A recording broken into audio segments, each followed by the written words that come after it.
Hey, what's up, guys? I am in Thailand now, so that's really exciting. I apologize for the noise. Let me know if it's hard to hear me because uh, I have no internet in my apartment now. So I'm at a coffee shop just down the road where they have free internet. Open cat. So I'll probably be doing live streams from here for at least a while. Hopefully I'll be getting some internet in my apartment relatively soon. Hi, Alan. Thanks for joining. Yeah, I apologize for not making many videos recently. I've been real busy moving in to Thailand, and plus I don't have any internet in the apartment, so I can't really do live streams whenever I feel like it. I have to either come here to the coffee shop. It's real noisy. Actually, there was like a small conference room or something in the coffee shop that I went and sat in, but they told me I couldn't sit there, so I'm doing it outside instead, despite the noise. I'm also not sure when I should start doing live streams because I don't know if this is a good time. It's 7:30 in the morning here, which means that my viewers in Europe are probably asleep right now. And the ones in the United States are either just getting off work or getting ready for bed. So let me know if this is a good time or where you live, and what time of day it is where you live right now, because all of that will be valuable information when I'm trying to figure out what time to do live streams. Yeah, 7:30 a.m. here, 7:30 p.m. back in Wisconsin where I'm from. Yeah, Texas, Wisconsin. So I've been having a good time in Thailand though. Been here for a little bit over a week now. 8:30 a.m. in Mongolia. Okay, so you're only an hour ahead of me. Yeah, as a matter of fact, I've been getting a lot of viewers from Thailand recently, probably for obvious reasons. I've been making videos about Thai. So I should probably consider that too. I don't know, 7:30 on a weekday is probably not a good time for most people to tune into a live stream. 9:38 p.m. in Brazil. Good time. Yeah, I mean, I guess it depends what you do. If you have school or work in the morning, then that might be a little bit late. Anyways, I've been going to Thai classes in Bangkok. I live not far from Bangkok, maybe like an hour away. It takes me an hour to get to my class on the metro system. The subway here is strange. It's not an underground subway. It's an above ground subway, like above the buildings. It's in the air. It goes through the sky. Do I start work here? I'm going into work tomorrow for the first time. Hey, what's up, Mateo? Thanks for joining. Sal, Malgis. Yeah, I'm going into work tomorrow morning. And I don't know exactly what we're going to do because school doesn't start for another week yet. But I guess we're going to be doing new teacher orientation and stuff like that. So that'll be exciting. Up until today, actually today is my last day of Thai classes. So I'll be going back to Bangkok again here in a few hours. And have my last class, which is really sad because I've really been enjoying them. My teacher is super nice. I really like her. And classes, these are some of the best language classes I've ever had, actually. And I had some really good professors at UWM. Really good Spanish teachers too. But I really loved the French department. And I had some really good Esperanto teachers. couple weeks ago back at NASC. But these have been some of the best language classes I've ever had in my life, probably only because, well, first of all, the teacher is really nice, but mainly because I'm the only student. So whatever I need to learn, that's what gets taught in the class. And if something's really easy for me, like the first day she started teaching me a little bit about phonetics and stuff, and I was like, linguistics major, let's skip it. So we skipped that and went straight to the stuff that I actually needed to learn. Classes were relatively cheap. They were like, I don't know, $30 a day or something like that for 3 hours of classes every day. So not terrible. I spent a couple $100 for a week of classes. Oh, Mateo says, sounds a bit like the train system here in Chicago. Oh yeah, the L, right? Above ground. Yeah, that's true. I hadn't thought about that.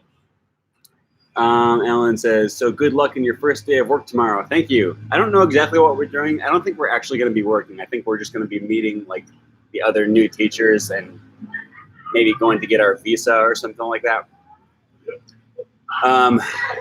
Anyways, my classes have been, they've been a really good experience. I don't speak that much Thai yet. I've been learning. World Wunda says, are you a sex tourist? No. No, I'm not. We've been, you know, my Thai is so basic. And stuff like that, numbers. But I've been learning Thai for 2 months now. Oops. It's telling me that my connection is unstable. The Wi-Fi here at the coffee shop probably is not great. So I apologize if I'm cutting out. I don't know if you guys missed any of that or not. All right. Andy, hello, Andy. Thanks for joining. He says, hi, Aaron. I'm watching you from work, but it's almost the end of the work day.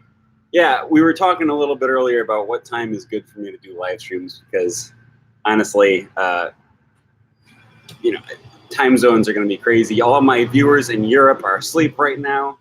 I guess all of my viewers in Australia and in Thailand are getting ready to go to work. Okay, Andy says we did lose you for a few seconds, but it's good that I'm back now. Do I live alone here? Yes, I live in an apartment by myself. So, I mean, is that alone? I'm used to living in a small town where I can go rabbit hunting in the forest behind my house. And now I live in a city with 18 million people. So it's a strange experience. Worlda Wunda says, everyone loves sex, and you have nice gravy-colored hair. All right, this is a strange person that we're dealing with, folks. Thanks.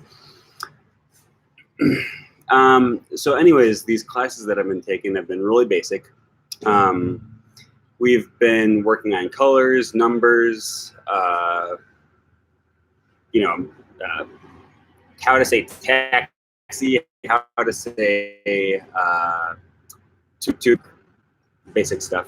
But I was actually kind of shocked by how much I was able to speak with my Thai teacher, because when I show up to class, we speak only Thai and nothing else for the whole 3 hours. The only time I would ever say something in English is if I say like a single word and I say, how do you say this word in Thai?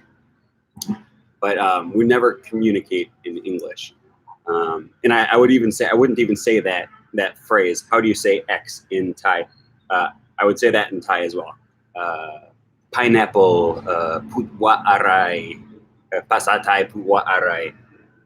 And then she'll tell me how to say pineapple in Thai, and then I'll repeat the sentence in Thai. So it's only in Thai, and I've only been learning Thai for 2 months. So I don't speak that much yet. But it kind of showed me how much you're able to communicate even with a very basic level. It's really cool. Will I work in a school here? So yeah, what you should say, will you work in a school there? Yes, I will. Starting tomorrow, I'm going to go to the school and start working with some of the other teachers in English school, or I'll be teaching English. Have you ever tied a tie's tie? No, I haven't, but I'm sure the opportunity will present itself sooner or later. I would be asking for words all the time. Yeah, so I try to avoid asking for words in English. Like I'll try to either describe the word in Thai, or I'll try to like act it out or something and say, how do you say this? On occasion, that's just too much, so I'll just say, like, how do you act out pineapple? So I'll just say, how do you say pineapple in Thai? Do they eat dogs and cats there? To my knowledge, no. Which I was actually kind of disappointed because that's something I would like to try. But apparently I have to go to Vietnam to try that. I asked my teacher about it, and she seemed kind of disgusted at the thought. But I'm the kind of person who likes to try everything once. So hopefully I'll get the chance to try sometime. All right, Mateo says, are you teaching elementary, middle, or high schoolers? Middle schoolers, 6th and 7th grade. What do you eat in your breakfast? Good question. I try to cook in my apartment just as much as possible, just because, I don't know, it's cheaper. But they have 7-Elevens here everywhere.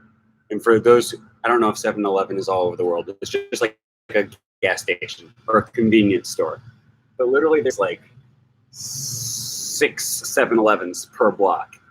Like house, grocery store, 7-Eleven, house, grocery store, 7-Eleven, coffee shop, 7-Eleven, and then another 7-Eleven, and then school, and then another 7-Eleven. So I've been going to 7-Eleven a lot for breakfast. It's pretty cheap. It's good. They sell good food at 7-Eleven here. Starbucks, yeah, it's like Starbucks. And you're from Washington, right? Or Oregon? I think Starbucks is from Washington, right, Andy? 7-Eleven is like a gas station or a convenience store. You go in, you buy, a jug of milk or whatever. Oregon, okay. That's right, Oregon polyglot. Do they call them Thai people because they're into bondage? Okay, that's just getting annoying. So I'm gonna put user in timeout. We'll do that. I don't normally like to do that because I'm into free speech, but when someone's just being a troll, I guess I'll put you in timeout. He's saying stuff like, do they eat cats? Do they eat pussy? Okay. I don't know where Starbucks originated. I think it was in Seattle, I want to say. Eble vi ignoru rin seri reperas. Yes. I've had it happen before where people come and start posting strange stuff. And honestly, I've had some really nice people on my channel who are also borderline trolls, but they're like, kind of regular viewers who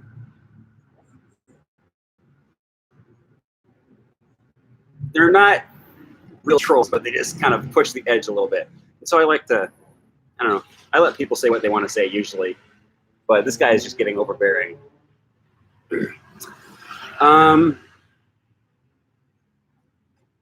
Do you find good friends there already? Yes, I found an Esperantist couple on Amikumu, which is a really important app that you should know about if you're an Esperanto speaker, but also if you don't speak Esperanto and you speak other languages. Amikumu is good for finding other people who speak the language that you want to learn. It's mainly, I think it's mainly for Esperanto speakers, but they have other languages on there as well, many other languages. And I found this other Esperanto speaker on Amikumu, like second or third day I was here, and then we went out and we met up and we went out for dinner, and it was a really cool experience. I made a video about this on my Esperanto channel. This is an Esperanto speaker from Brazil who lives in Vietnam, vacationing in Thailand, but he doesn't speak any English. So I could only communicate with him in Esperanto. His wife was Vietnamese, and she didn't speak any Esperanto or any English. So I could only communicate to her through speaking to her husband in Esperanto, and then her husband translating into Vietnamese to her. So it was this really strange linguistic situation. We went out to, I don't know, Siloam Road or somewhere, some touristy area, where we went out to eat. And, you know, in the touristy area, most people in Bangkok speak at least some English, I found. At least most of the employees at the restaurants and stuff. So we go out to eat at this restaurant, and, you know, they see that I'm white. So the waiters come up and they immediately start speaking English to us. And, you know, my friends don't speak any English. And my only means of communicating with them was through Esperanto. And they don't speak Thai either. So I legitimately had to translate their orders through Esperanto, which it was just funny because this is the first time in my life that I've ever actually had to speak Esperanto. Like, normally it's fun, and you know, if I'm speaking with someone in Esperanto, if I don't know how to say what I'm trying to say, then I can just switch to English and figure out what we're trying to say, then switch back into Esperanto. But I actually needed to speak Esperanto. I was put in one of these situations where speaking Esperanto was actually useful and helpful and necessary. So I don't know. It was just interesting because you don't think about situations like that with constructed languages like Esperanto. Oh yeah, Andy said, sorry, I wasn't reading the comments. Andy says, I remember you said you translated for that couple, so you got to use your Esperanto. And Mateo says, oh, by the way, did you try that crocodile street food in that video?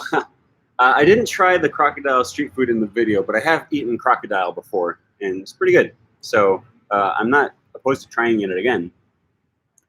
How do you learn Esperanto? I started learning on Duolingo.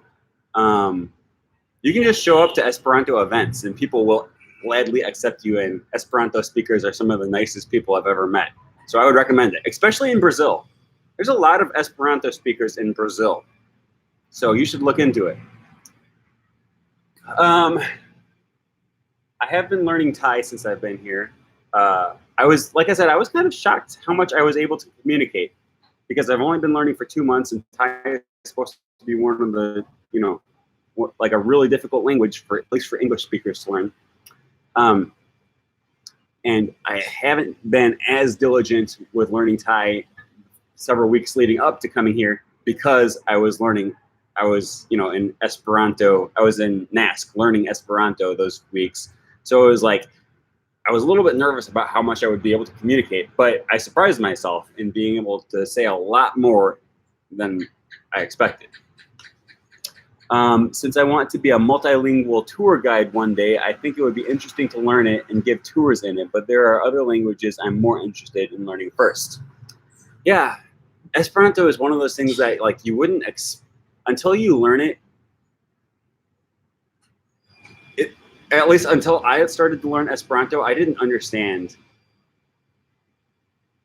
why you would learn Esperanto until I started to meet other Esperanto speakers. It's just such a cool experience. Esperanto is definitely my favorite language. It's way more fun than any other language that I know. Partially because the language itself is cool in interesting linguistic ways, but also partially because the people are so fun. And everybody who speaks Esperanto, 99% of people who speak Esperanto speak it as second language speakers. So,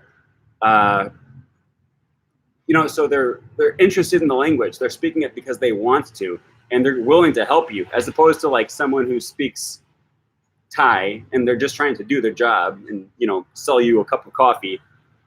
They're not interested in helping you practice Thai. They just want to sell you your coffee and get you, you know, and send you on your way.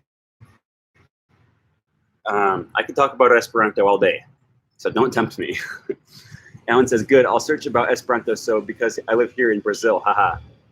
Learnu and Book2 are free sites which teach Esperanto. There are free apps too. Yeah, there's all kinds. Duolingo, learnu.com.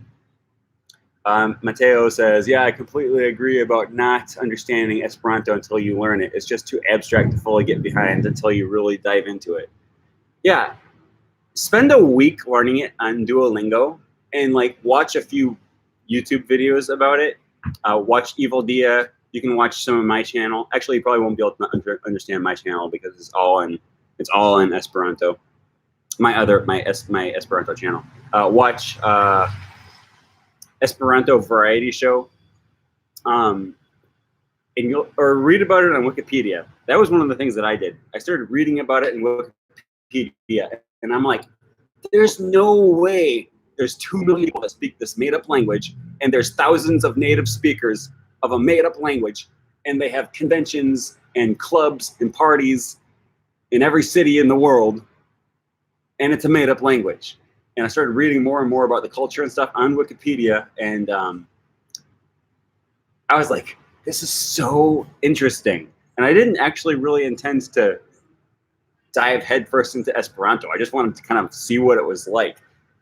You know, so I go on Duolingo and I decide to start learning it. And then I start going on chat rooms. And after a week of speaking Esperanto, it's like, I can talk to people in this language that I've been learning for a week. And it wasn't good Esperanto, but we were having full conversations about real subjects, not just practice conversations that you learn in class. Strange experience to be able to learn a language that quickly. It's now my favorite language. But anyways, I never intended this stream to be about Esperanto. Is my connection? All right. YouTube is telling me that I lost connection for a minute, but I think I'm back now. Let me know if I'm back, if you can hear this. Anyways, I never intended to set out learning Esperanto. Okay, I'm back. Good, thank you. And I didn't intend for this live stream to be about Esperanto, but I can't stop talking about it when other people. Okay, I drop out a lot, but you can hear me now. I've been trying to speak Thai with you know, cashiers and waiters and stuff as much as possible. Sometimes it's hard because half the time the menus are in English. So it feels strange to walk up and say hello in Thai and then say, can I have in Thai? And then say a big man, say please. And you know, sometimes I just don't know the word in Thai. Oops. I might start cutting out more often as more people come and start using the Wi-Fi here. Sometimes I don't know the word in Thai for what I want to order. So I just have to say the word in English. And sometimes it's awkward because I know they speak English way better than I speak Thai, but I try to practice as much as I can. And now I'm getting to the point where I pretty much just speak Thai to the waiters and cashiers and stuff. And sometimes it's hard because invariably when I order something in Thai, they always ask me something else that I don't understand. Like I think in my mind, okay, I'm going to go up to the desk. I'm going to go up to the cashier, the cash register, and I'm going to say, I would like to order a cappuccino, please, in Thai. And I plan out what I'm going to say. And then I go up and I say it. And then they say something I don't understand. And of course, it's something like, for here or to go, or do you want milk and sugar with that? Or, you know, do you want hot coffee or iced coffee? And then I'm stuck because it's like I just started speaking Thai to them, and then they said something back, and I don't know what to say. Half the time I just go, which works if they say, do you want hot coffee? But if they ask, do you want hot coffee or iced coffee, then they're just gonna do whatever they want, I guess. But that's okay. Sometimes I've gotten orders that I did not intend to order. But it's okay. I would rather get a cold coffee rather than a hot coffee, if that means I get to practice my Thai a little bit. It's scary though.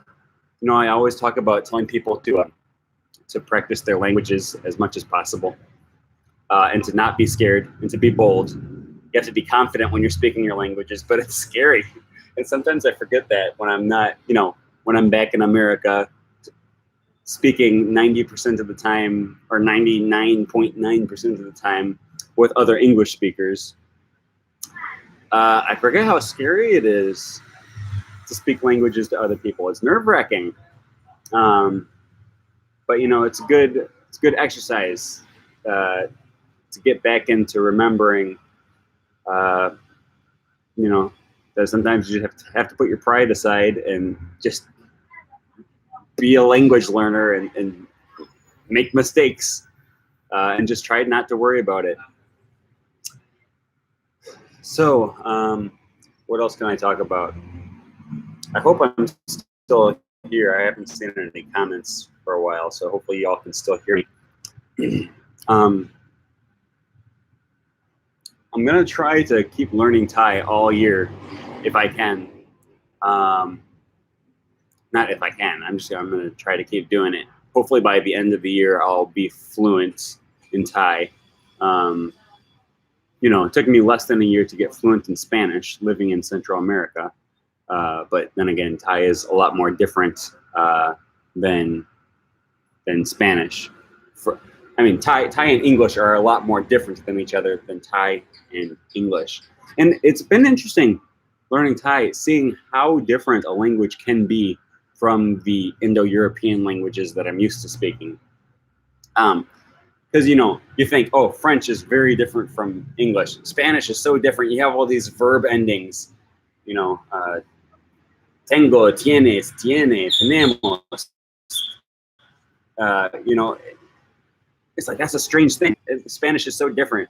It's not. Spanish is like English. Thai is different. Favorite Thai dish I've had so far. My favorite Thai dish that I've had so far. Last night I went to the market by my apartment and I got some little like crab balls. It was like all these different seafood just from a street vendor.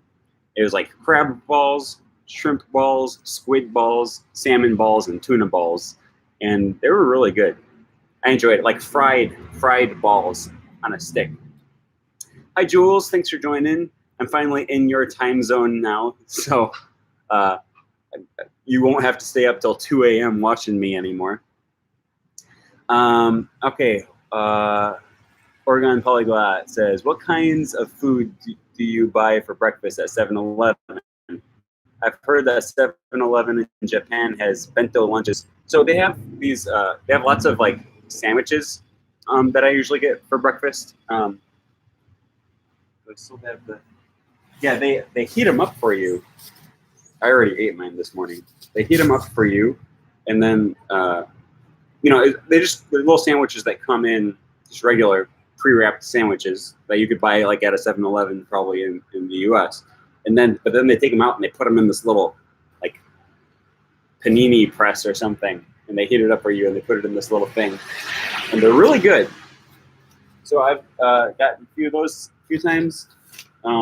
These are little chicken flavored chips or chicken wing shaped chips. And it's only 10 baht for this, which is like 30 cents, 35 cents or something. So I've eaten a lot of these. That's been really good. Oh yeah, Jules is excited about me being in the time zone of the future because it's Wednesday morning now, as opposed to, I believe it's Tuesday night in America, right? Can't keep track of, yeah. If it's Wednesday morning here, then it's Tuesday night in America. So I have been kind of discussing what is a good time for me to do live streams now, because my viewers in Europe are asleep right now. Viewers in the US are either getting off work or maybe about to go to bed, depending on what time zone you're in. Viewers here in Thailand or in Australia are probably getting ready to go to work or already at work by now. So I'll have to figure out a good time to do live streams. Mateo says, LOL, I'm sure that's not how it's pronounced. but that label looks exactly like the Latin script, Tana. Yeah. Thai is really deceiving because they have all these letters that look kind of like English letters, but they're not. So that looks very much like an A, but it's an L. And that looks like a T or an I maybe, but it's an O. And Thai has these really strange system for which order letters go in. So the L is actually first, and then the O is after that. So instead of ol, this is low. And then that's like a T, the A goes over the T, and then is an S. So that would be like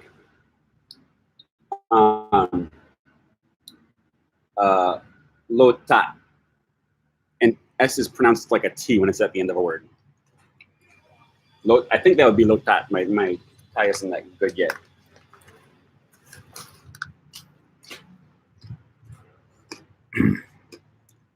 All right. Have you tried to tackle the rating system? Does it live up to Sidnaf's video? I don't know who that is, but Thai rating system is really complex. Because aside from just having different phonemes in Thai than English, each phoneme has 2 or 3 or 4 or 5 different letters. Depending on whether the word is a loan word into Thai or an original Thai word. And you just have to know that. And some letters only exist in like, you think that you know, teaching English,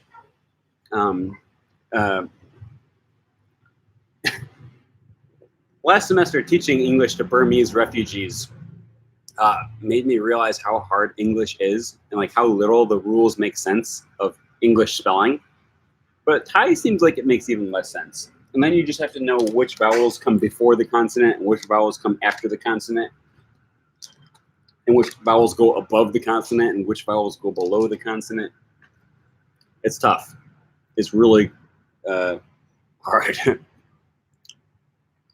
Andy says, yeah, you're often a day ahead of me. Oregon is the last place in the world before the international date line. Yeah. Is Hawaii? I think Hawaii is on our side, on your side of the international date line, right? Matthew says, oh, really? He's the biggest linguistics YouTuber I know of. He made a video a while back about the Thai rating system and claimed it was one of the hardest in the world. Sidnaf? I've never heard of him. This is really strange because I feel like I should have. He's a linguistics YouTuber. I really like the Ling Space. That's one of my favorite ones. And language. What's the one with Paul? Sidnaf. Oh, okay, yeah. I've seen this guy's videos before. Yeah, I guess I just didn't know the name. I'm subscribed to him. I didn't watch this video on Thai, but now that you mention it, I'm gonna have to look it up.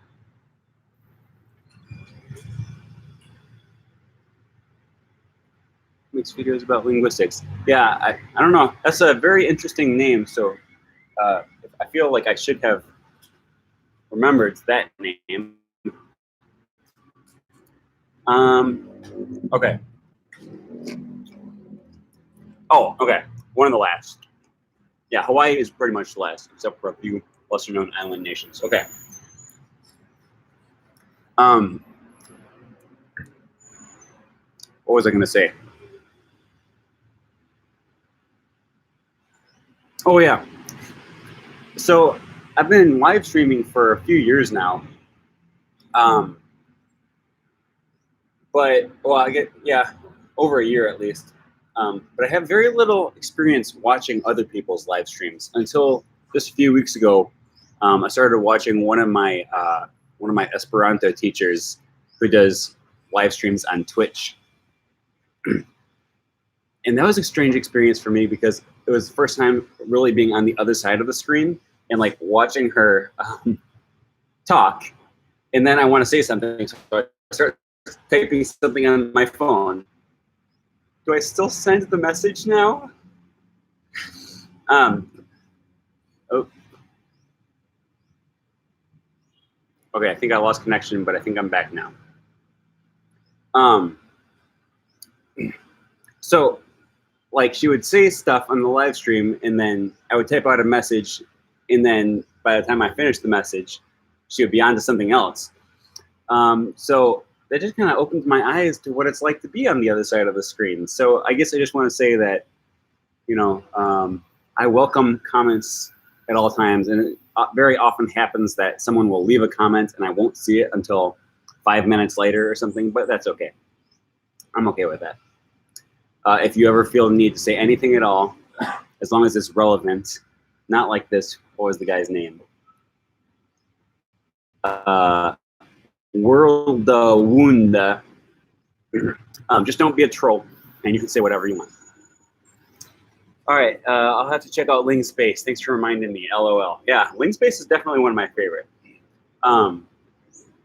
He talks about, you know, some pretty academic areas of linguistics. You know, he dives pretty deep into syntax and semantics and morphology and all that stuff. I mean, it's like taking a linguistics course online, really. You know, if you can imagine going to the university and learning that, I mean, that's the kind of stuff that you would learn in a linguistics class. At least in my linguistics classes. Well, I think that might be it for this live stream. Hopefully next time I will have internet in my apartment, so I'll be able to do it, you know, with less noise in the background and less people walking back and forth. And hopefully my internet connection will be a little bit stronger, so people can, or so I don't cut in and out. Yep, thanks for joining, Andy. What else? Do I have anything else I want to say before I go? I'll be trying to do, I'll try to do more live streams, obviously, but I'll also try to do more actual video uploads. I'm thinking about doing another linguistics 101 video coming up here next. Oh, Jorge, or Rafa. I don't know why I always call you Jorge now. I just see the name and I think Jorge. Rafa says, are people giving you weird looks? I've been mainly looking at my computer screen, so I don't know. And someone came in and told me that I couldn't be there. So other than that, nope, lost connection again. Okay, I think I'm back now. I'm gonna try to do another Linguistics 101 video coming up here within the next week or so. Rafa says, yay, more Linguistics 101. I love those videos. Yeah, those are a lot of fun for me to make. And people have been telling me that they really enjoy, people have been telling me that they've been binge watching those videos. And there's like 6 or 7 of them. And they're like half an hour long each. Or at least like 10 or 20 minutes long each. So that's good. You know, that's a good indicator that people are actually enjoying them. So I guess I'll keep making those videos. Also, I want to keep doing what I've been calling my Storytime Saturday video series, where I just open it up to people who want to share stories that they have about learning languages. I did one recently with Tommaso from the Esperanto variety show. I've opened up opportunity, and you know, I've shared that you know, I want other people to be making videos. I don't want just me telling my own stories about videos. I want to hear other people's experiences, and not just necessarily YouTubers or bloggers or other language influencers. You know, anyone who has a story about language learning is welcome to share. Just message me, send me leave me a comment. I guess YouTube now has a messaging system, Messenger, so you can send me a message if you want. And I'll have you on my channel if you have an interesting story to tell, whether that's no story, a motivating story, or if it's just a funny story. lost connection again.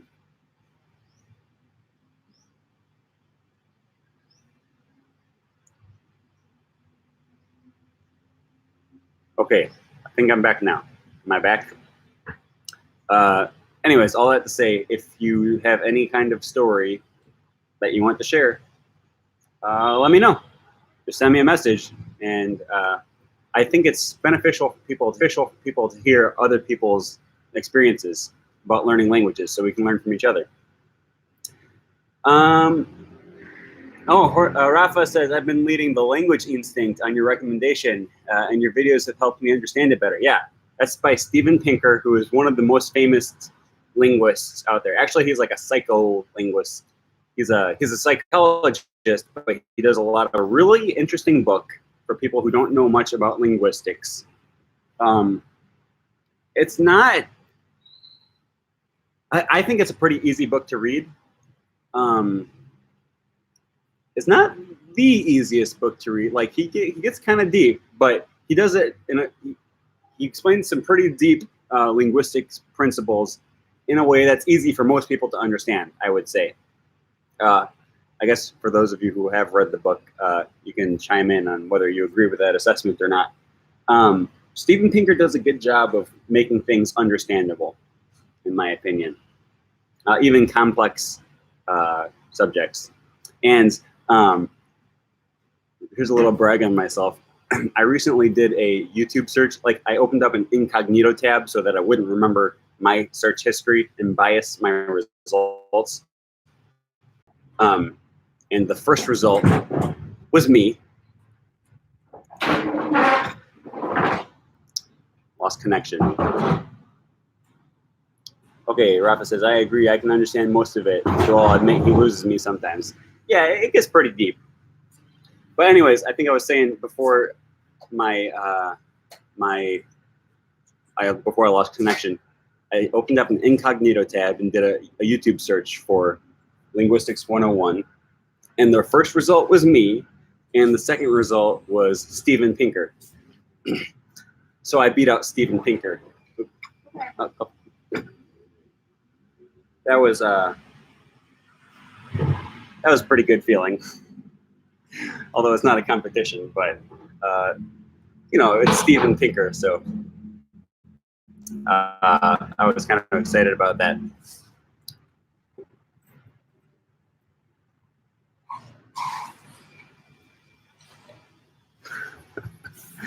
Okay, Jules says, every time I say it, my connection is lost. Nothing's changed. All right, I just get a little notification saying trying to reconnect or something like that. So maybe I've misread that and it means something else. Andy says, yeah, it was the first search result. And Rafa says, suck it, Pinker. Yes, honorary Ling PhD. Does that mean I get to teach at Harvard now if I beat out Pinker? All right, I think that's basically everything I wanted to say today. Got off topic a lot, but that's okay. That's what live streams are for, I guess. I love talking with you guys and just hanging out. So I'll try to do another live stream before too long, hopefully in my apartment next time. So there's less noise and less distractions. Oh, usually when I notice it, I notice it right when it comes back. Okay, gotcha. Cool. Well, I'm going to get going, and thank you all for watching, and I'll see you guys soon. Peace out.